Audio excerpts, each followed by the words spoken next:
তো গাইস দেখেন, এই বৃষ্টির ভিতর আসলে এখানে আসার কোনো দরকার ছিল এই সামনে ব্যাপারে। শুধু শুধু আসলে আমাদেরকে কষ্ট দেওয়া না, এগুলা কোনো দরকার ছিল এই বৃষ্টির ভিতর আসা। আসলে এরা তো আমাদের কথা চিন্তা করে না, ঠিক আছে, কিন্তু এরাও আছে। তো এরা তো এখন গাড়ির ভিতর বসে থাকবে, আর বাকি সবকিছু তো করতে হবে আমাদের। দেখেন সাগরের কি পরিস্থিতি, কিরকম হাওয়া, এগুলা এদের একবারও কি চিন্তা করার দরকার ছিল না। এটা খাওয়া উত্তর এখানে আসার কোনো দরকার ছিল। আসলে সব এগুলা আমাদের নসিবে রাখছে আল্লাহ, কিছু করার নাই। সব আমাদের নসিবে যেটা আছে সেটাও হবে। তো এদিকে অলরেডি আমার কপিলের দোস্ত একটা গাড়ি ঠান দিয়েছে। আসলে ফুসফুস বৃষ্টি, আরো দুজন আছে এখানে। এখানে অলরেডি একজন এখন চলে যেতেছে।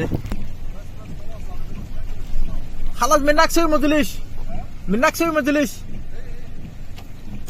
তো এখন কিন্তু এরা একজন চলে যেতেছে, বলতেছে যে সম্ভব না আজকে।